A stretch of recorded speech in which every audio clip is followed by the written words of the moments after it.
Yes, I'm sure that the different manufacturers can quote that for each type of material. There's about three major types of material that you can choose to have them made out of. They each have their advantages and they each unfortunately have some disadvantages. Should the council, should we know that before we talk about this? I mean, right now, right now, all I see is a sign. It's gonna cost me between $300 and $500. I don't know what to do. I have no idea what to do. What I can do if you want is,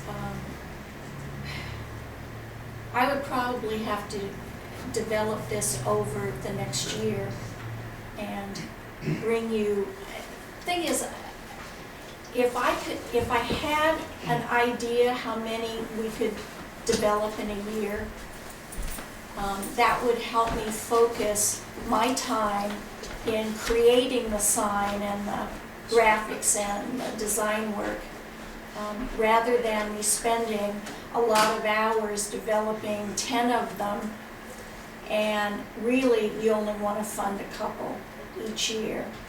It's a time issue for me, really. And if I have a little bit closer idea of what you're interested in, I can submit exact ones, which I would submit to Spark to approve, and then they would go to staff to approve before any purchase was ever made. How many, this 3,000, is this for the total project and the more expensive signs, and how many? What were you estimating for that 3,000? I was hoping that if we did them all at once, we could get the costs down per sign. If we do a fewer number, it also depends on the size, so a lot is in the design, how far you can stretch the money. So I was hoping to get a feel for how much money in a given year you would be willing to put to educational signs.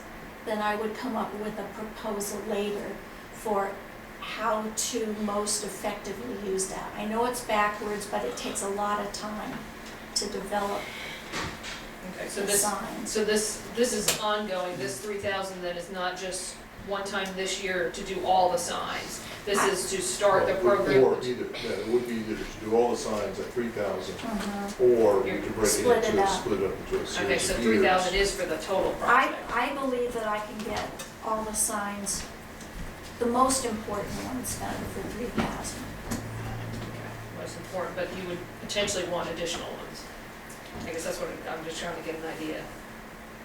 Yeah, I don't anticipate coming back for more. I did signs for the Master Gardener's Legacy Garden down at the Extension Center.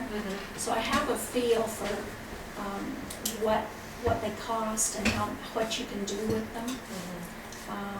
But I'd have to go design these and get the information before I could give you exact number.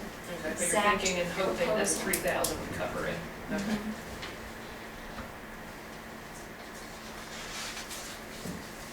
Let's see what's next.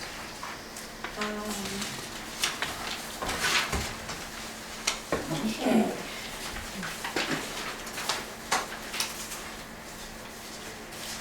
In the drama program, we had the opportunity to apply for a drama grant. We have no idea whether we will be chosen to get that drama grant or not. Unfortunately, they're not going to announce it until July 1st. So we're not gonna, any time during this budget process, we're not gonna be able to give you an idea whether we have that grant or not. So we've constructed the budget two ways. One is, if we get the grant,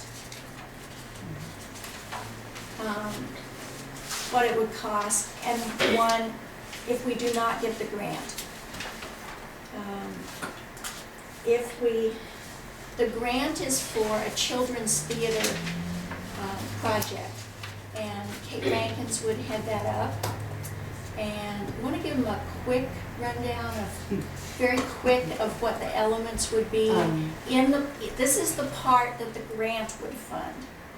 If we get the grant. If we get the grant. Right, if we don't get the grant, This will either this is out. go away or, yeah, will go away.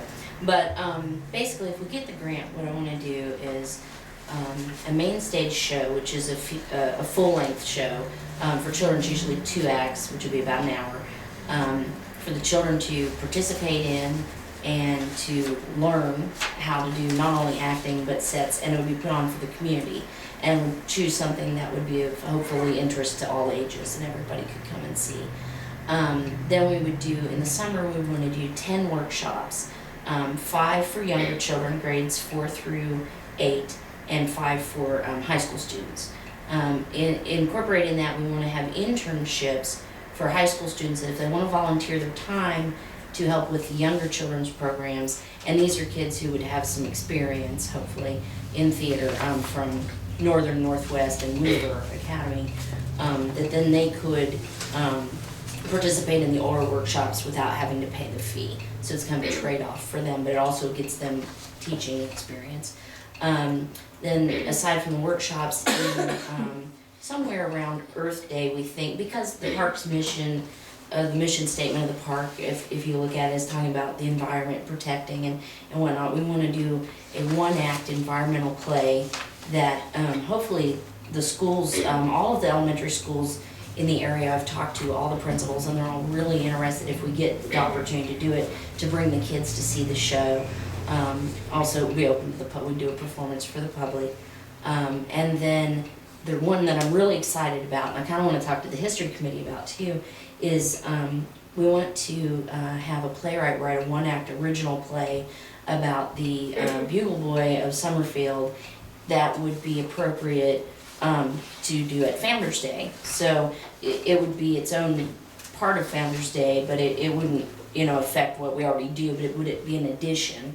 And also it would be a good historic opportunity for the kids and a good learning, and hopefully a draw for a little bit of, I don't want to say tourism, but people who aren't familiar with Summerfield to come and learn a little bit about Summerfield as well. If we don't get the grant, we still want to try to do the one show, so that people can get an idea of what the kids can do, what can be done.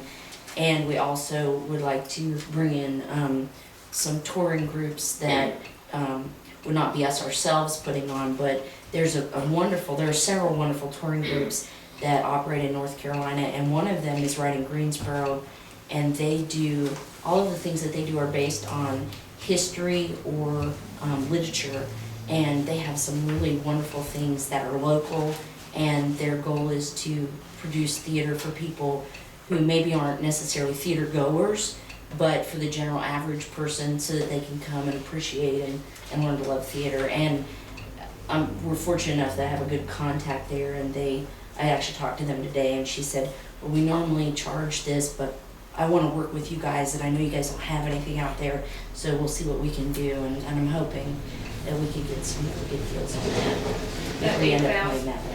Oh, go ahead. That 8,000 is then the one program and the touring? Yeah, if we don't get the grant. Okay. Yeah, so that we still can do something and have a start. Use the amphitheater in some way for drama productions. Yeah. Do any other parks doing anything for kids? Theater and drama in the county? In our Greensboro Parks and Rec they have City Arts downtown, and City Arts is a division, I don't know if you guys are familiar with it, of Greensboro Parks and Recs. And actually, they're working with me to help me develop our program if we get to do it, because they, on a much larger scale, do children's theater program. Where do they do that? They do it down in the City Arts building downtown. Downtown. They do Cultural Center. the Cultural Center. Both my Davy Street. girls have actually been in their productions and things, but it's much. Well, part of what I want to do is that I think there's a large group of kids out here who can't afford to go, like their programs, even us ourselves, we have 6 kids, and I've never been able to put my guys in their workshops because